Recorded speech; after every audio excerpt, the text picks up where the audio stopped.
I got the case, she was 15 at the time that she was taken into custody. And I say custody because she had been on, I think, a variety of drugs. So she had gone through detox, was still dealing with, drug addiction.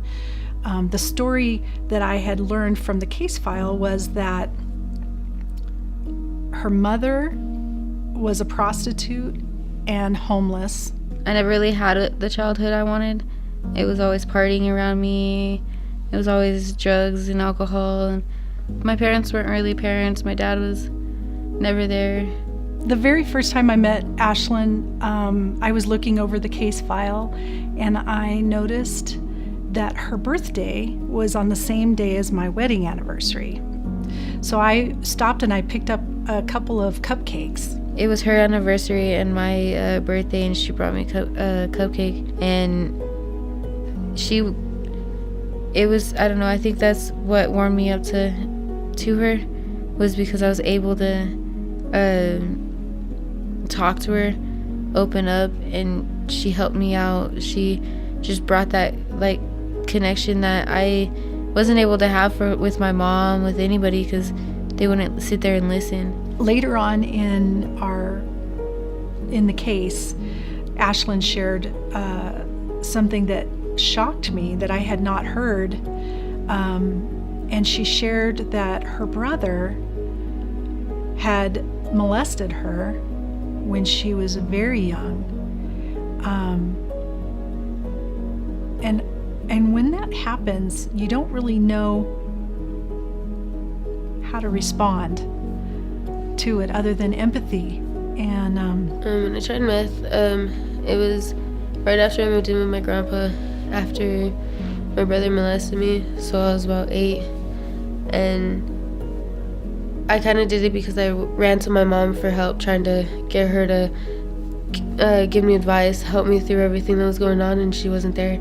She told me she didn't care, she'd rather get high, and then she handed me a pipe, and I figured, I was like, well, it can't hurt me more than what he has, and I just felt like empty. I guess when something like that happens, you just feel empty, you feel broke. I feel like her mother may have even used her for her own gain, for her own, to get drugs, to get whatever she needed. And so I think that Ashlynn was just a pretty little girl that was used and not cherished and supported the way that she should have been. I never really talked to anybody when I was in school, only because with everything going on at home, I thought they would start noticing, and then they would say something, and I didn't want to get taken away from my family. All of her siblings had been drug addicts. Her parents were drug addicts. Her grandmother was not a very good role model at the time either. All CASA cases are tough. We don't get on cases that aren't. And with Ashlynn's case, hers was particularly difficult because so often there's, even if it's just one family member or one outside person, encouraging them or providing support or fighting for them or doing something like that. And Ashlynn just really didn't have any of that. During court, I noticed that she really was resistant to the recommendation by the team who recommended that she get a math tutor. And it wasn't until later, and I want to say even the drive home, that Ashlynn confided in me and said that the reason that she didn't want that was because that somebody that had been hired to be her tutor when she was younger, maybe 13-ish, had raped her in the park. I think that was probably the most traumatizing one, because I thought I knew the dude, and I guess I didn't. She always was able to keep going, even though things were terrible. I think with Susie, it wasn't more of her trying to change who I was, it was her trying to change the path I was on. She accepted me for who I was. But she was always so determined to get through these things. She's very resilient. And so the one thing that I remember was, especially during the time that she was attending GED classes and really trying to work toward getting that GED, it was taking her much longer than she expected it to. Getting my GED was hard, but she pushed me and she wouldn't let me quit like I wanted to. So many times I wanted to quit and she just never did. We all need a push in our life, and that was my push. That was the one thing I probably needed in my life, and she pushed me and she did it. She helped me so much.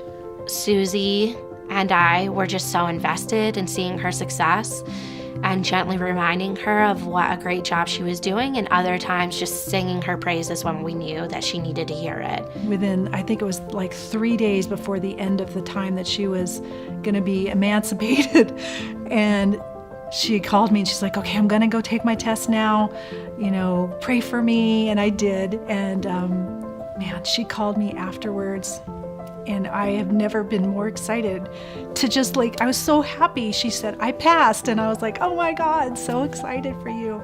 She's the first one in her family to have achieved this, and I just was thrilled. Ashlynn completed her GED.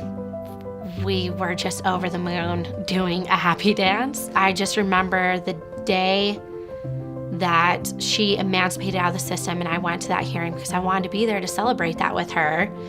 And the magistrate said to her, Ashlynn, you should be so proud of yourself because you have just accomplished what most adults cannot do, and you have done it. I have this bright future that's the biggest blessing, the best mindset, and the best people around me. Ashlynn always had my heart.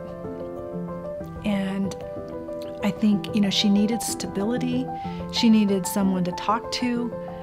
She would call me several times a week. And I always took her call. I always would just try to give my time to her. And I don't think that she had that. I don't think that anybody really gave her that time to just be who she is.